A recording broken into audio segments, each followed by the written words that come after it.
Hello students. इस video में हम बात करेंगे कि ईवीएस का पेपर होता है ग्रेजुएशन में सभी स्टूडेंट्स का और एक कंप्यूटर का भी होता है।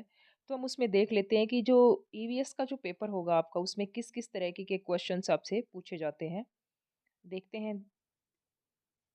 The question paper consist of 3 sections A B C, इस तरीके के इसमें 3 सेक्शन हैं।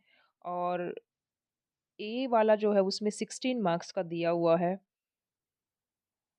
देखते हैं नेक्स्ट कौन कौन से क्वेश्चन का फॉर्मेट ही देख लेते हैं हम सीधा। देखते हैं फर्स्ट क्वेश्चन में कितने कितने मार्क्स का है ये। इसमें 8 क्वेश्चंस जो हैं वो आपसे पूछे गए हैं। पहले जो क्वेश्चन है उसमें और दो दो नंबर के दे रखे। एनजीटी, एनजीटी ये शॉर्ट फॉर्म है, इसको आपको डिस्क्राइब करना है। अनुच्छेद 51 एजी, अनुच्छेद 51 एजी में जो है वो क्या दे दे रखा है, ये सारे आपको डिस्क्राइब करने हैं। दो दो नंबर के हैं ये। नेक्स्ट जो क्वेश्चन आपसे पूछा गया है वो है IUCN। ये क्या होता है IUCN, इसको आपको डिस्क्राइब करना है। लुप्त प्राय, ये कुछ प्रजातियां होती हैं जो लुप्त प्राय हो जाती है, विलुप्त होती है, अलग अलग कैटेगरीज होती हैं इन्वायरमेंट में। ये कुछ संकटपन होती है, कुछ ऐसी कुछ होती हैं इस तरीके की। NDMA, NDMA इसको भी आपको फुल फॉर्म इसको डिस्क्राइब करनी है और किस तरीके से जो है ये हमारे पर्यावरण से रिलेटेड है। आकस्मिक बाढ़ कौन सी होती है।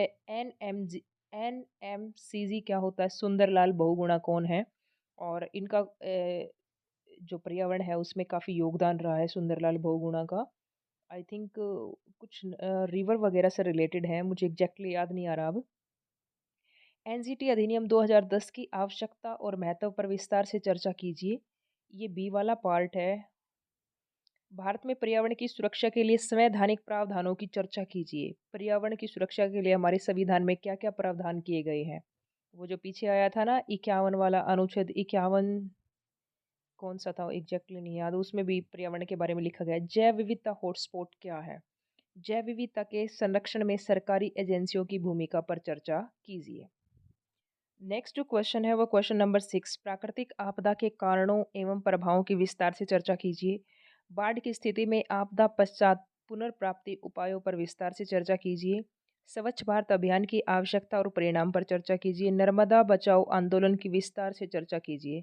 आई थिंक जो सुंदरलाल बहुगुणा है वो नर्मदा बचाओ अभियान से जुड़े हुए हैं, आज ये जो आंदोलन चला था उससे जुड़े हुए हैं। नेक्स्ट है, अगला जो यूनिट है वो शुरू हो जाती है। भारत में पर्यावरण कानून और पर्यावरणीय मुद्दों के समाधान में उनके प्रभावी होने पर चर्चा कीजिए।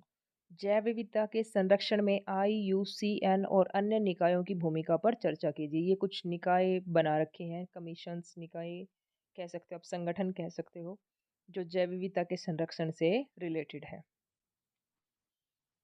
क्वेश्चन नंबर 11 तक हम कर चुके हैं। 12 और 13 का जो है वो हमें इंग्लिश में ही देखना पड़ेगा, शायद वो वाला पेज है वो स्किप हो गया होगा उस स्टूडेंट से ने क्वेश्चन पेपर शेयर किया। Discuss disaster management in detail.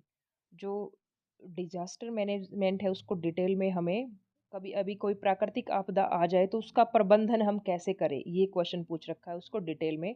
जैसे कहीं पर सुनामी आ जाती है, कहीं पर कोई चक्रवात आ जाता है तो उसका मैनेजमेंट हमें कैसे करना चाहिए। डिस्कस इन्वायरमेंटल इश्यूज, पर्यावरणीय मुद्दों का डिस्कस करना है, चर्चा कीजिए। एसोसिएटेड विद पॉपुलेशन एक्सप्लोजन, जो किससे संबंधित हैं, जनसंख्या के दबाव से, जो जनसंख्या का विस्फोट हो रहा, जनसंख्या बढ़ रही है, उससे कौन कौन से जो पर्यावरण इश्यूज अराइज हो रहे हैं उसको हमें डिस्कस करना है। तो ये था स्टूडेंट्स आपका ईवीएस का क्वेश्चन पेपर। उम्मीद है इससे आपको हेल्प मिलेगी और आप इसमें भी अच्छे से पास ही होना होता है। इसमें ग्रेजुएशन में ऐसा कुछ मार्क्स वगैरह का कुछ खास नहीं होता।